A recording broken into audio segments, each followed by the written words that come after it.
So if you remember from 2 weeks ago, the Rambam was telling us about the mechanics of how prophecy works. So I know we've been through this a few times, but just I'm going to remind us of the mechanics, how Rambam views prophecy, and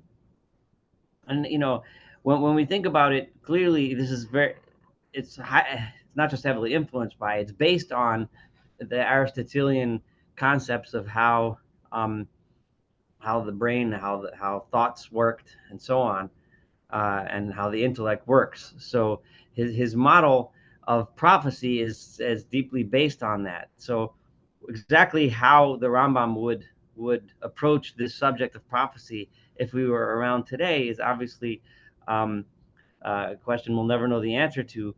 But I think it's pretty clear that he wouldn't use the same model, the Aristotelian model of the intellect, if he were alive today. He'd probably use some other scientific model to describe how prophecy works. So just to remind you, there's the world beneath the sphere of the moon, which is the known world to us. And then there's the sphere of the moon and the sphere above that and the sphere above that, all the way up to the highest sphere in which the farthest stars are embedded. And then above that, or outside of that, is nothing, well, except there's God, right? So, and remember, in Aristotelian physics, all movement has to come about because an intellect made that movement, made the decision to make that movement happen. So every time we move, it's because our mind told us to move. So he understood that all movement had to have an intellect making it happen.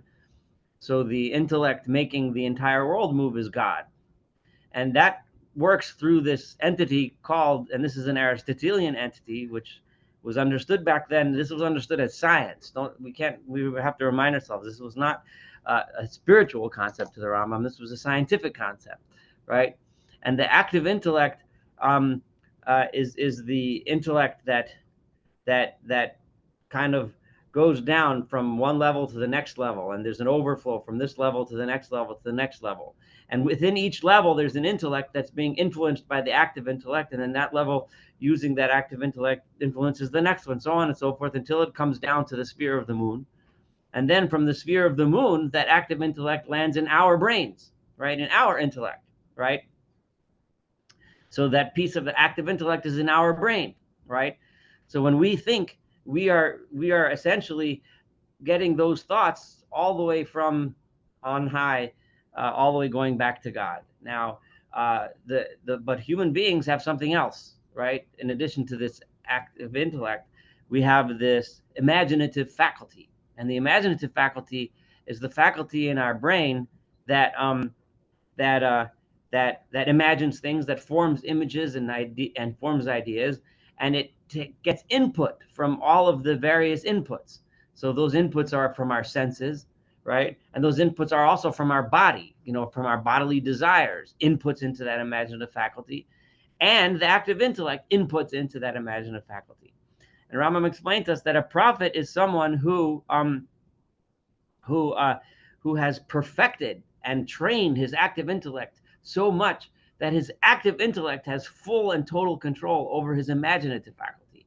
So in other words, the images that he's forming in his brain, and even the input that he's getting from other places, immediately becomes transformed into a spiritual image that's coming directly from God. And that is prophecy, okay? So that's why it requires the Navi, the prophet, to be such a perfect and highly developed individual, ethically, morally, intellectually. He or she has to develop that knowledge and that ability to the extent that he or she has complete control over that imaginative faculty. Now, and Rambam explained to us before that in theory, then, a prophet, it should be automatic, right? Remember, Rambam told us that the philosophers who believed in the same concept that I just described, believe that therefore, when a person reaches this level, he or she is automatically a prophet. And Rambam says that no, that's where God's choice comes in, so to speak. In other words, so where you can get to that level, you need to get to that level to be a prophet. But when you get to that level, God may or may not decide that you are a prophet. right? You may or may not receive those kinds of messages, so to speak, from God. Now, to the extent that Rambam's kind of hinted, if you remember in the past chapters, and I'm just kind of catching us up to where we're up to now, hinted that that that the real reason why God is going to choose or not choose to give that person who's perfected his intellect is usually because that person is a selfish person. He's really not fully developed. He wants to attain knowledge because he or she wants to take advantage of others and so on. And we saw hints to that as well. So now, so then in the beginning of chapter 41, Rambam explained that so now these visions that the prophet sees in his or her imaginative faculty, I'll switch off between his and her, but instead of say both every time, that those images are dreams, right, or chazon, or visions or dreams, and that is how all prophecy is communicated. And this is going to be a very important point. And as the Rambam develops this point, we'll understand why it's so important. And this part gets more relevant to us and soon as we go through this. Because what Rambam is really trying to demonstrate now is that all of this communication with God is all in the mind. It's all imagery. It's all dreams, which in the Rambam scheme has a direct connection to God, right? Which we just described. It's not happening in the physical world. The physical world, remember, according to Rambam, always works based on the rules of science, right? Things happen. So there's no magical stuff going on around him, even when the Torah tries to present it in a way as if the prophet saw certain things happening actually in the world. Where it's really happening is in his mind, in this imaginative faculty. So now that's why he's emphasizing this, and you'll see how he develops that point. I kind of gave you a little preview, so now let's do it. All the dicta. I'm in the big paragraph on page 387 now. Remember, because I stopped recording, I'll just say for people that are watching the recording, it's part 2, chapter 41, page 387 in the Pines edition, the big paragraph. All the dicta that are formulated according to one of these forms are prophecies, and those who utter them are prophets, right? In other words, every time the Torah says, and he mentioned in the last paragraph, numerous versions of visions and prophecies and dreams, which the Torah and throughout Tanach use those terms, they're always referring to the same basic thing. And Rambam emphasized that several times, and we studied that last time together. However, in the cases when it is said God came to so-and-so in the dream of a night, b'chalom halayla, right? Dream of a night, that's different. That's something else. And you'll understand why he's saying that. For this way of speech signifies that an intimation came to that individual from God, right? No, I'm sorry, I skipped the line. There is no prophecy at all, nor is the individual in question a prophet. Sometimes the Torah will mention that a person had a dream from God, a dream of the night in which he had some message from God. Those cases, the person is not a prophet at all. All it means is that this person, just got an idea, which just so happened to be an idea which came from God. What does this mean? In addition to, it makes it clear to us that the information came to pass in a dream. It says to us that this person, he was dreaming. Whether he was daydreaming or sleeping at night is not that important, but usually we dream at night, so it's a dream of the night. For just as God causes emotion, and this is, we almost need to know his example before we understand his statement. So I'm going to jump ahead to the second part of this paragraph, where Rambam is going to tell us the examples of Lavan, right? Where God appeared, or Avimelech. So let's use the example of Avimelech. Avimelech was the king of the Philistines.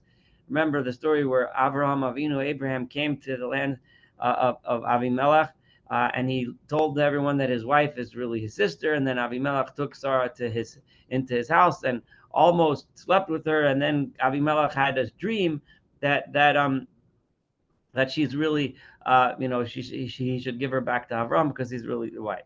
So now, and so what is it that Avimelech heard or saw in a dream if Avimelech didn't go through all that work of being a prophet? He's certainly not that kind of a person.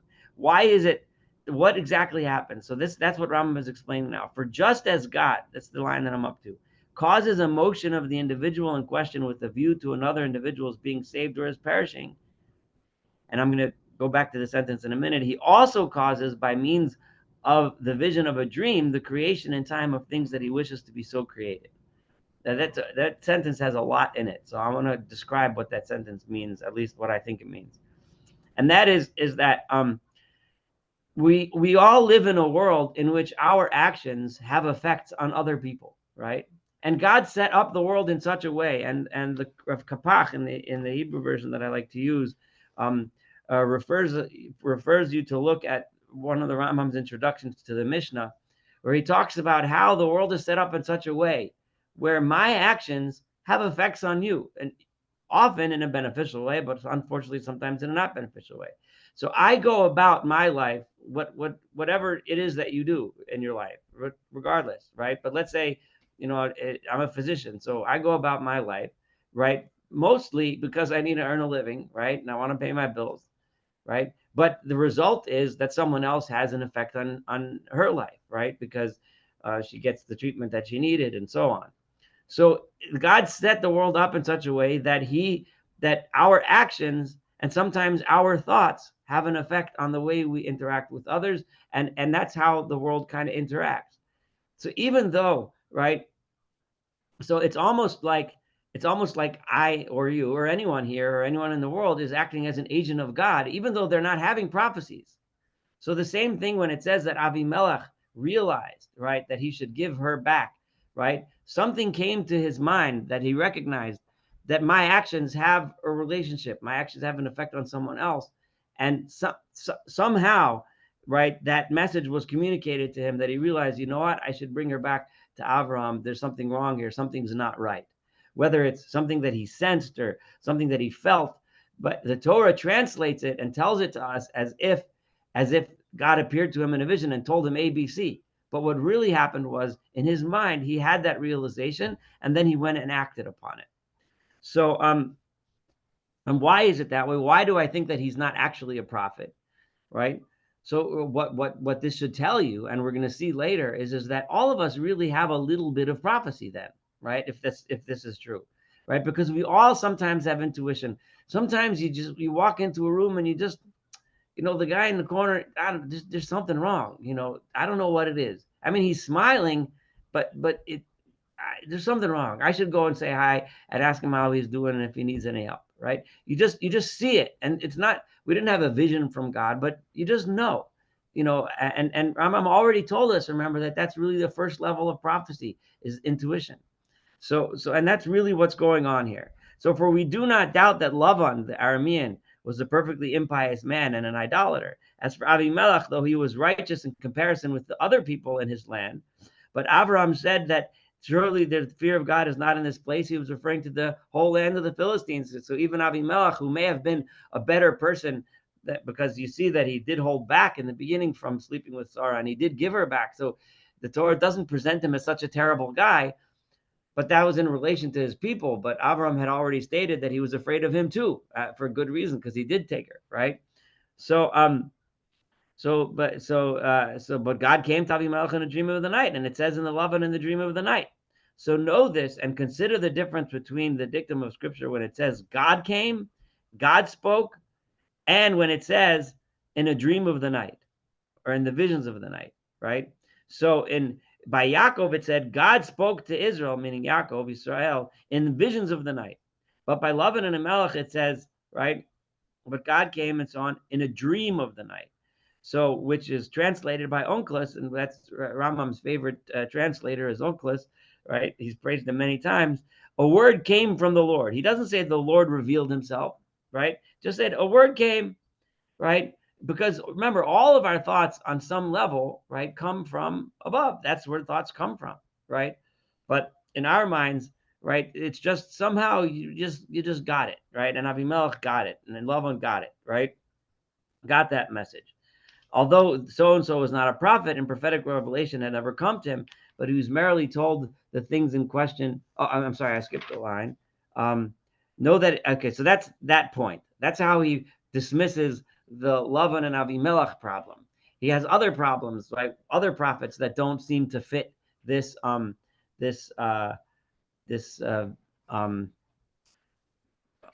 this way of thought. Other prophets, other times God appears to people like Hagar and others, which he's going to deal with soon.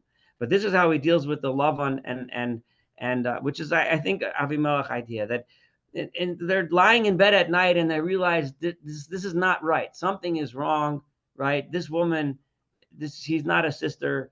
Lavan realizes, Yaakov left. There's something wrong here. I got to do something. And that's what it means that God gave him a message. Okay, so know that it sometimes says, and Lord spoke to so and so, even though so and so was not a prophet, right? So, and prophetic revelation had never come to him, but he was merely told things questioned by a prophet, right? So the example Rambam uses for that is when it says by Rivka, by Rebecca, it says that the children were fighting in her belly, and she was very uncomfortable from the movement, from all the twins jumping around in there.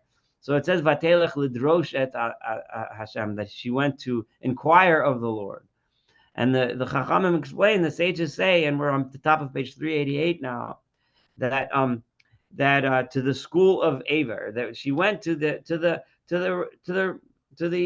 authorities, right? She went to the scholars of the day, which was in the rabbinic mind the school of Aver, right? And the school gave her an answer, and then with that reference to that event, it says the Lord said to her, even though. So in other words, Chazal were trying to tell us, what does it mean she went to find out what it was that God had to say? What was the advice? So he found out that what it means is that she went to the wise people, the people that had more closer access to this wisdom, in order to tell her what was going on.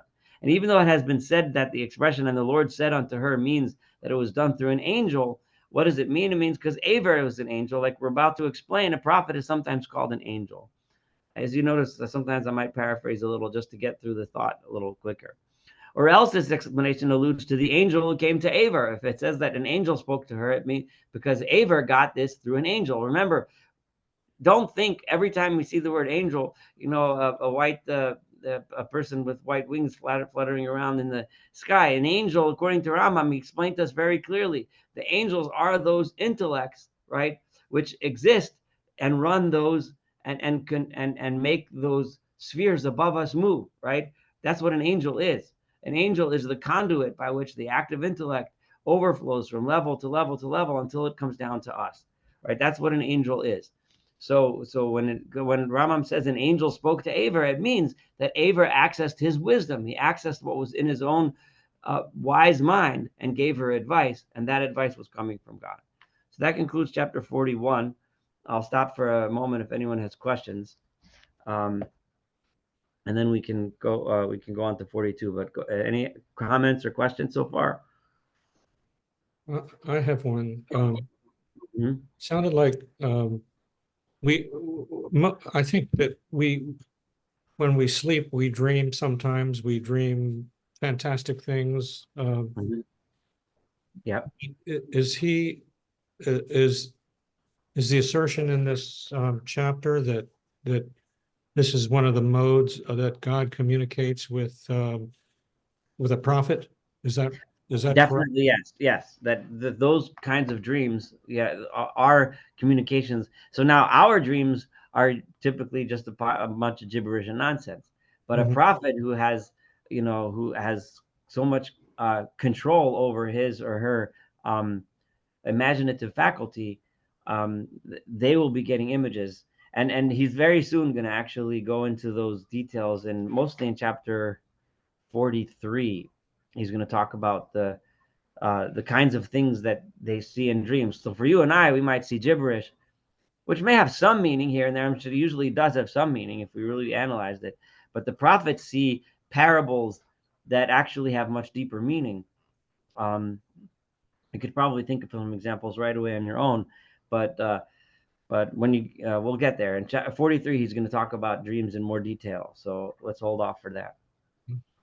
We we Go have ahead. we have a modern, I guess maybe Freud instituted this. I'm not sure. We have a subconscious mind that works. I guess is there any connection between I don't know. I'm not sure how to compare. I'm sure somebody's probably done a written article or studied this to compare the Rambam's uh, cognitive model to more modern ones, and how what correlates with what. But I don't know. I don't think I have a good enough handle on modern psychology to talk about that. I mean, I remember Freud. I read him in college, and maybe here and there, but I'm far from an expert. Yeah, okay.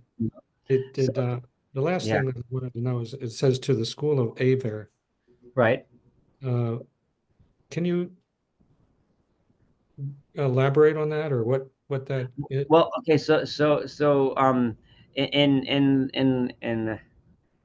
In I don't know if to call it in the mythology, but in the history of that Chazal had of the world, right? That started with Adam, um, and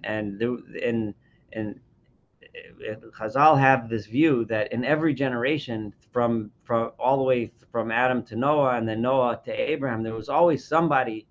There was a school that always was faithful to God and had access to wisdom. Maybe not Torah as we would see it today, but was faithful to God, and that those are the figures mentioned in the Torah. So and so had so and so as a son, and then so and so had so and so as a son. That is really a lineage of the knowledge of God going from Adam all the way down to Abraham, right? So, however, in Abraham's father Terach kind of went off the way, and then Abraham brought it back. So now, in the times of Rivka, so Aver, Shem va'Aver, right? So remember, a was goes that he's one of the early. So was established is the son of Shem. So going all the way back, Shem the son of Noah, right? So the school was known as the school of Shem and Aver, right? And because they taught the next generation, which taught the next generation, so it was known as the school of Aver, right? So there were wise men back then for her to access and find what God's knowledge was and God's wisdom was. Does that answer your question? Yes, thank you. Okay. Yeah, I mean the Torah itself doesn't say that, but that's how Chazal viewed the history. Okay. So when they were looking to say, well, where did Rivka go? Oh, she must have went to Aver school. So they were hanging around. They had a branch near where she lived. um, but okay. So chapter 42. So we have explained that wherever it is mentioned that an angel was seen or had spoken. So this chapter is actually well, let's do it. It's very very important one. Um, and also a source of significant controversy as well. So those are always fun. Okay, so we have explained that wherever it is mentioned that an angel was seen or had spoken, that this has happened only in a vision of prophecy or in a dream, whether this is explicitly stated or not, as has been said before. Now it might not sound so bold, but read it again and then you'll see how bold it is.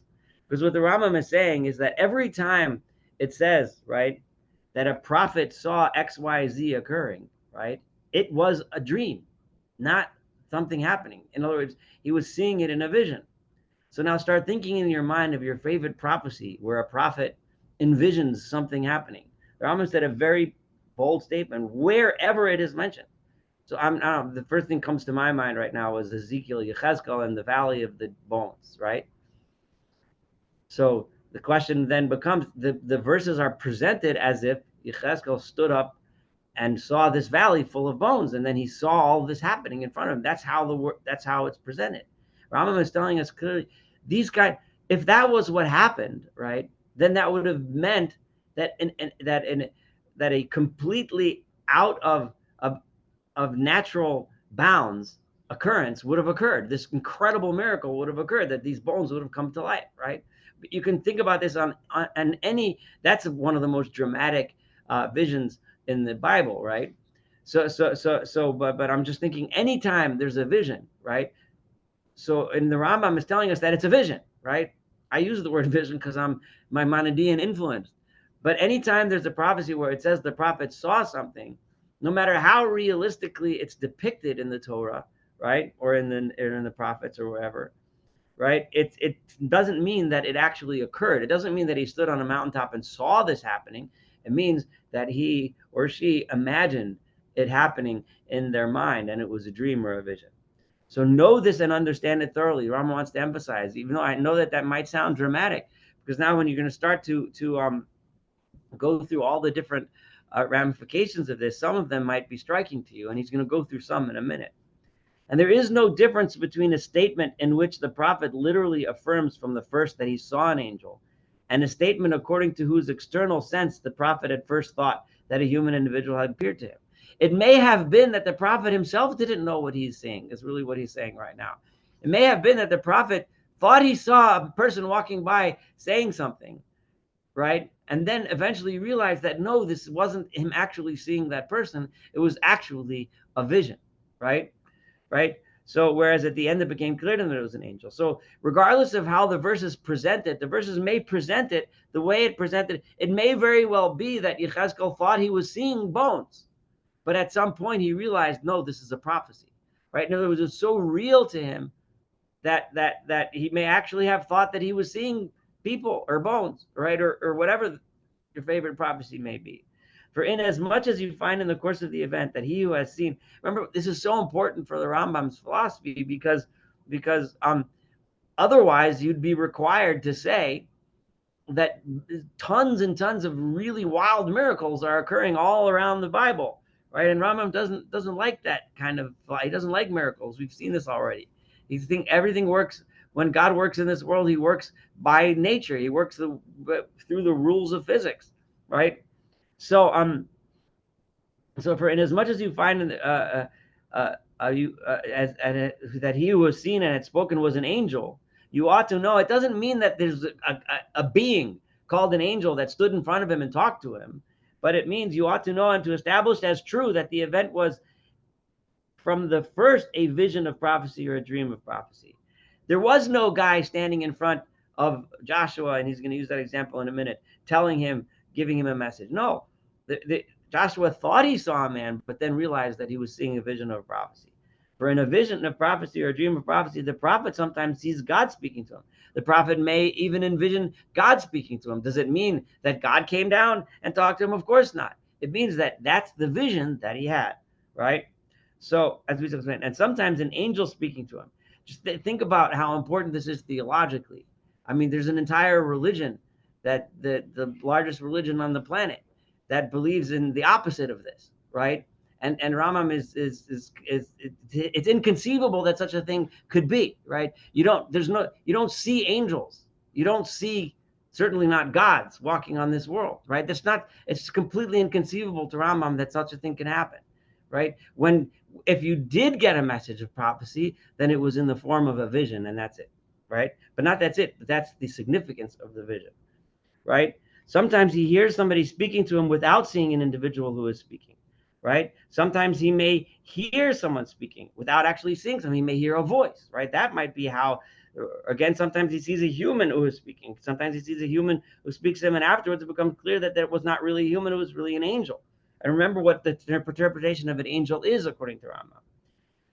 Remember, the problem is that every time we see the word angel, our brains are so wired by Disney that we think of flying angels. But we gotta change our brain to be wired that when we see an angel, the word angel, we think about the intellects of the spheres that are talking to us. It means something completely different, right? Thus, in this kind of prophecy, the prophet mentions that when he saw a man who acted or spoke, and that afterwards he knew that he was an angel. So, and then the Rambam quotes from Rabbi Chia Hagadol, right? Rabbi Chia the Great, So the Rabbi Chia was one of the great Amoraim, was one of the great rabbis from the Amorite period. So Rabbi Yehuda Hanassi, right, was known as Rebbe, was the writer and compiler of the Mishnah. So that would be, I don't know, please forgive me if I'm wrong, somewhere around the year 120 CE, maybe, give or take 20 years or so, I think. And his students, and that ended the period known as the Mishnaic period, right? And then his student was Rabbi Chia Hagadol, Rabbi Chia the Great. And he was known as the beginning of the Amoraic period, where the Talmud, the Gemara, was written on the Mishnah, right? So that's why Rabbi Chia was known as Rabbi Chia Agadol. So one of the sages, in fact, a great man among them, and it wasn't just one, it was arrived at this capital principle, is Rabbi Chia the Great. He explained that one of the most famous stories of angels appearing as men, I'm probably all three of people, when I tell angels appearing as men, you think right away of the story of the three angels who appeared to Abraham, right? They came to give him the message that Sarah was going to have a son, right? So, and he was sitting in the front of the tent, sick and in the sun, and all of a sudden, these three men appeared, right? So, and it said over there. So Rabbi Chia was able to look at that parsha, right, at that verse, and realize what was going on over here. Because remember, it started off by saying, "Vayera elav Adonai," and God appeared to him be'elonei mamre. In Elonei Mamre, that's the place where he was. V'hu yoshev pesach ha'ol k'chol, and he was sitting in the front of the tent. So it starts off by telling us that this is a vision, right? This is a vision coming from God. Vayisa einav vayar, and he raised his eyes and he saw, v'hinei shlosha anashim nitzavim alav, and there's three men approaching him. Vayar, and he sees them, vayorotz likrosam, and he ran to greet them. So the Rambam is telling us that all of this is a vision, right? Abraham is sitting and he's having a vision, right? Because God appeared to him. And in his vision, he saw three men, and in his vision, he ran to greet them, and so on. So, for after he had first propounded the proposition that God manifests himself to him, Rabbi Chia, as he was studying this chapter from the Torah, Rabbi Chia looked and he said, hey, it says over here that God appeared to him, right? And then he began to explain what the form of this manifestation was. What does it mean that God appeared to him? And Rambam would explain to us what that means, and he told us what that means, right? That in a vision. And he said that at first he saw three men and ran, whereupon they spoke and were spoken to. So he who propounded this allegoric interpretation says of Abraham's dictum, right? So in other words, right? So Rabbi Chia is explaining, and this is in the Medrash in Breshit Rabbah, right? That all of this is part of the vision of God appearing to him, right? So now, so then you don't have to wonder, like when you learn it as, I don't know, I remember learning this as a child, thinking about angels taking the form of human beings, and the people are walking around, they're really angels, and then you start asking, well, how did they eat? Abraham gave him meat. If they're angels, the angels eat. Well, did they really eat? Maybe they pretended to eat. So all of this is nonsense. Those questions and issues, according to Rambam, are nonsense. Such things don't happen, right? If there was people coming, there would have been people, but there weren't. Rambam tells us this entire story is a vision, right?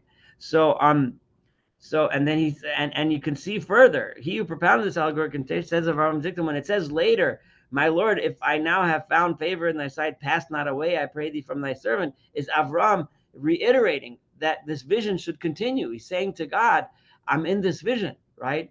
Stay with me, right? Which is a proof that everything intervening between those two statements of the Torah was also a vision. That it too is a description of what he said in a vision of prophecy to one of them.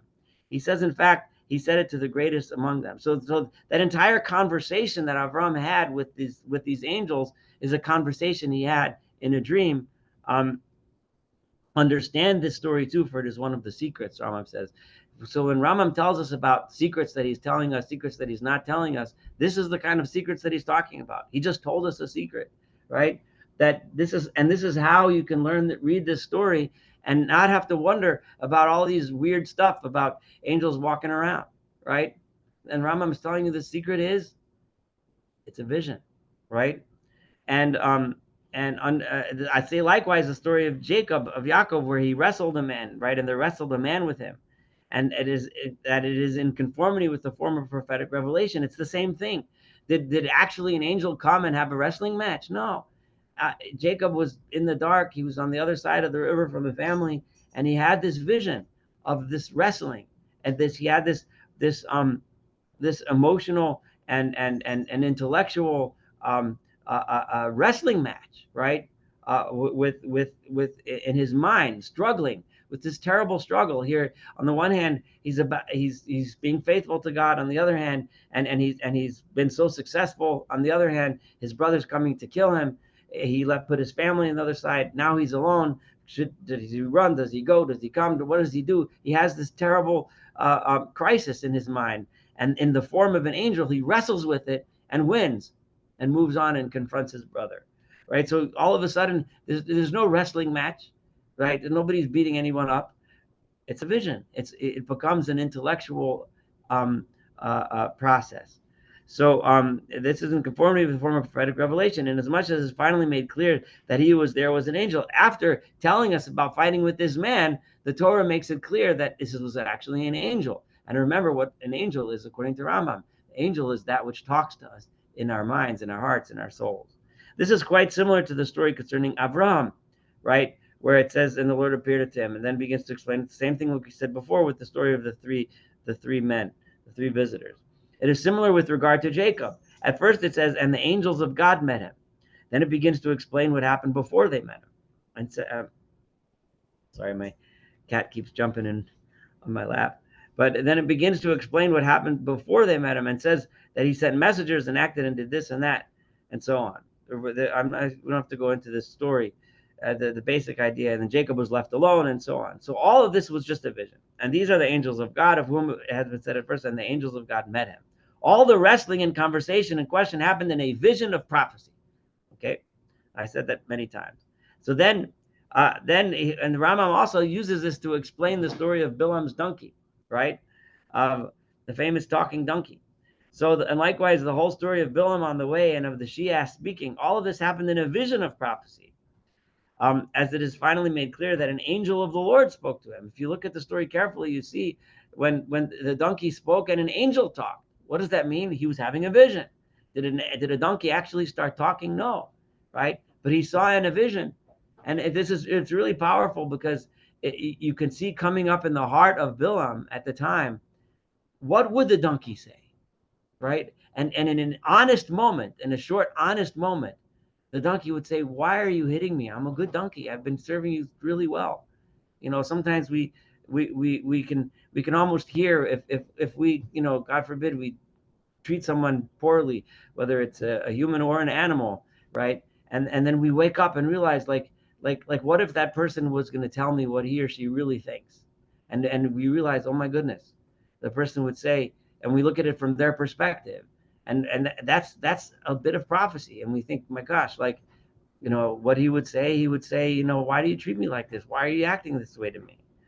So that's the vision of prophecy. Did he actually have to open his mouth to convey that message? No. Bilam had to have that moment, right?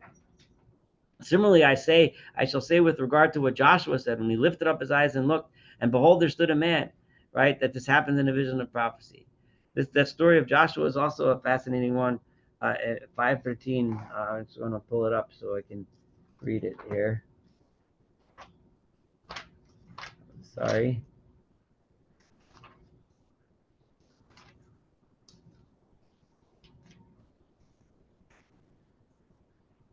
This was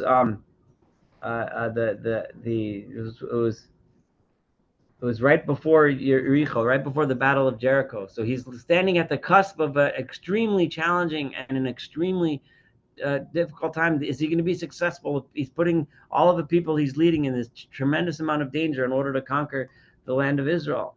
So he's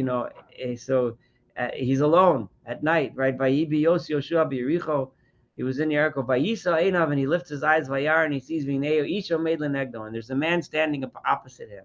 And his sword is in his hand. So imagine the mind of Yoshua. He envisions a man with a sword coming at him. He knows he's walking into battle. He's about to go into battle. This is the kind of vision a person you'd expect to have, right? Vayelech Yoshua Elav, right? And then Yeshua goes to him, Vayomer lo halanu ata im. Are you with us? You're holding a sword. Are you one of my soldiers? Should I be happy that I'm seeing you? Or are you coming against us? You're one of the enemies, right? I mean, just try to go through Yeshua's mind. Once you make this into a vision, rather than it's the product of the prophet's own mind, right? it becomes a whole different story than when he's actually seeing a person, right? And then he says, "No, Loki, ani sartzo Hashem. I am the Lord of the general of God's army, right? I have come now." And Yeshua fell in front of his face, and so on. We can read the story in Yeshua, the 5th chapter. It's a really beautiful one. So but and so on and so forth. I'm gonna skip a couple of lines. So the sages have already literally stated that the angel of the Lord mentioned here was Pinchas, right? Who was the one showing up? It was Pinchas, right? So why did the sages have to give an identity to this angel, right?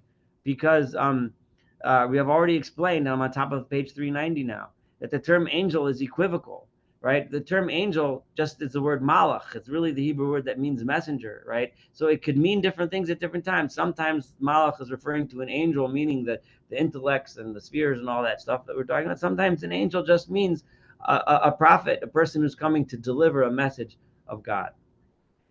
It also, and you see that Beferish, it says in Chagai, it calls Chagai, the prophet, it calls him a malach. So it explicitly refers to him in that way. And it says they mock the angels of God. That's in Divrei Hayamim, where it refers to the people mocking God's prophets and calls them the angels of God. As for what Daniel says, even the man Gabriel, right? All this happened, right? So Daniel also again describes, and I don't have to go through all the details of every prophecy, but the same idea that when Daniel said that he saw the angel Gabriel, and being caused to fly swiftly and approach me and so on, all this, it was a vision that Daniel had, right? It should by no means occur to your thought that an angel can be seen. Never think that there's anyone that actually sees angels. Let that sink in for a minute, right? If anybody comes to you and tells you that, oh, that guy or that thing, that it was an angel, I mean, it depends what he means. If he means that your experience and your encounter with that person brought your mind to think a thought, a holy special thought, something that was meaningful and important, then the person might be an angel in the sense that it brought your mind, it brought to a higher level, right? And it made you into a better person. But if you actually think that that person is actually some kind of a spiritual being, in some kind of weird miraculous way, according to Rambam, that's complete and total nonsense. Okay, so it should by no means occur to your thought that such a thing could be, that an angel can be seen, that an angel can be heard. If somebody, I hear voices, I hear angels speaking to me, nonsense, complete and total nonsense, according to Rambam. It could be in a vision of prophecy or in a dream of prophecy. But if I tell you that I was meditating and I had thoughts, that I heard messages, if what you mean is, and you felt those messages coming from God, oh yeah, that definitely, we all have access to that, right? But if you really think there's some kind of angel talking to you, then you got some serious issues, right? So according to what is stated as a principle, I do make myself known unto him in a vision. I do speak with him in a dream. That's how I talk to you, through your mind, through your intellect, through your heart, through your soul. You can draw inferences from what I have mentioned as to what remains of the things that I have not mentioned. In other words, I started your mind. Now take these thoughts and on your own and think where you can apply them in your life and what they mean. From what we have set forth before regarding the necessity of preparation for prophecy, and from what we have mentioned regarding the equivocality. So there's one other thing. So Rambam is going to kind of throw this in. It's not totally clear exactly what he means, what he's about to say, but we'll try our best to figure what it means. So there's other places too. Remember, he talked to us about Avimelech and Lavan, who heard messages that they realized that they should act in a certain way. They realized something about someone else. It's a way but there's two other stories where Hagar, the Egyptian, who right, she was banished from Abraham, from Avram's household with her son Ishmael, right, and she heard an angel telling her, right, that there's a well of water and so on. So, and then Manoach and his wife, those were the parents of Shimshon, of Samson, right? So, and they also saw this angel who told them, that they're going to have a son, etc. So the words that they heard or that occurred to their mind were similar to the voices. The Hebrew term used in the Hebrew translation is a bat kol. Now, if anyone that studied Talmud a bit, you come across every once in a while this concept of a bat kol, which is translated as some sort of a heavenly voice, right? And the Rambam obviously doesn't really believe that they actually heard a voice from heaven, right? He just told us in the last paragraph that that's nonsense, right? So what does it mean? It means what, just like what the sages constantly mention, this idea of a bat kol. And what does it mean? It's an intellectual realization, right, of an idea, right, that comes from, ultimately that comes from God. It's something that we all have access to, even Hagar, even Manoach and his wife, that aren't particularly presented as righteous or good people, right? They're just, this is a state that accompanies an individual who is not prepared for prophecy. So you're not fully prepared for prophecy, so you don't really get like a real clear vision like a prophet would get, but you can get a message, a voice, a something, right? Sometimes we'll be in a certain situation, and it'll just pop into our mind, and we'll realize, this is what I should do, right? That's how Rambam will explain a bat kol. It is only the equivocality of the term that occasions errors as to this, because the term can be used in different contexts, right? So people confuse and think that they were hearing actual prophecies, but they weren't actually hearing prophecies. This being the principle that removes most of the difficulties found in the Torah. Remember, the Rambam wrote this book for the perplexed among us. We see things in the Torah that seem to be saying something else, and Rambam told us, remember the equivocality of the terms. Sometimes one term can be used in different contexts and mean different things depending on the context. Over here, that's what it means. Consider the dictum, and the angel of the Lord found her by a fountain of water, and so on, together with a similar expression about Yosef, and a certain man found him, and all the midrashim state that he was an angel, right? So exactly what he means here is probably to say in that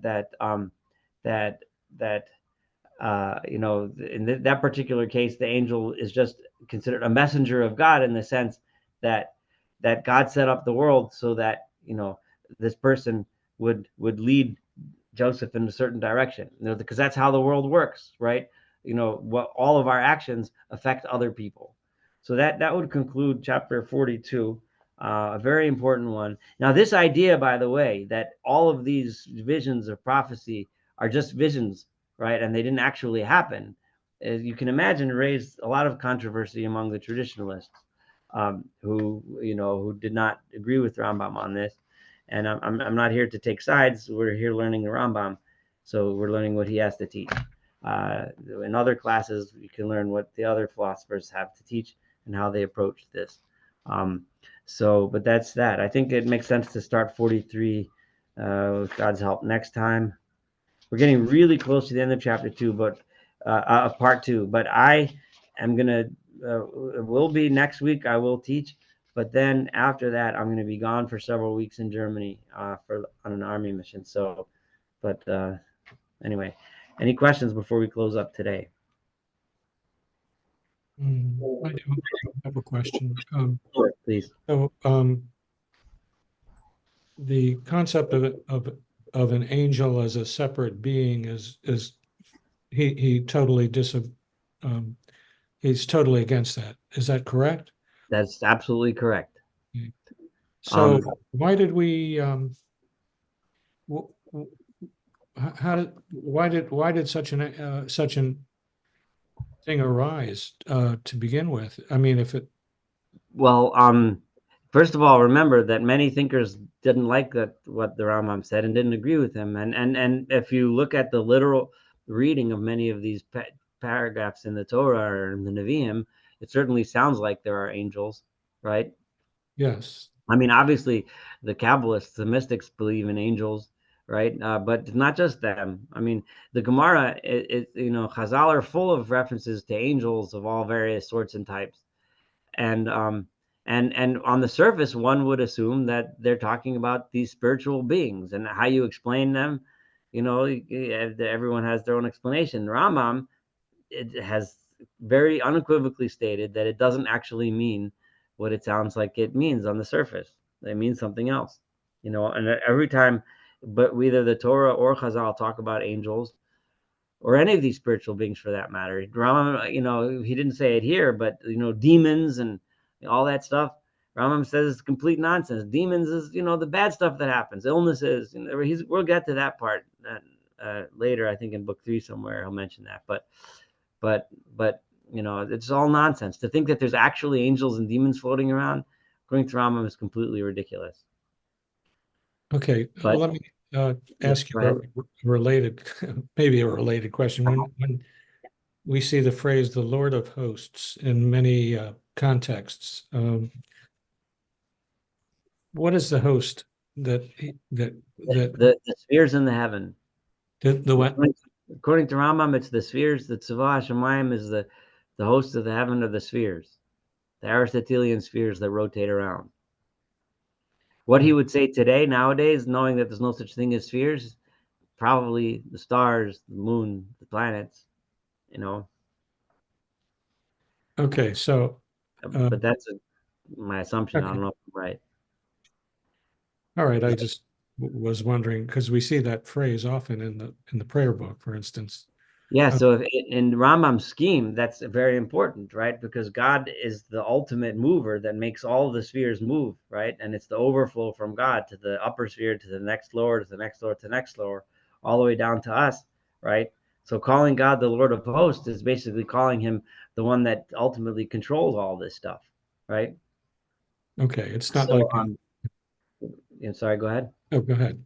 Sorry, didn't mean to interrupt. Yeah, but that's definitely how Rambam understands that phrase. Okay. All right, thank you. You're welcome. Any other questions, comments, observations? If not, we'll call it a close for this week. Thank you so much for joining me again, and looking forward to next week. Thank All right. you. Thank you, so. You're welcome. Bye bye.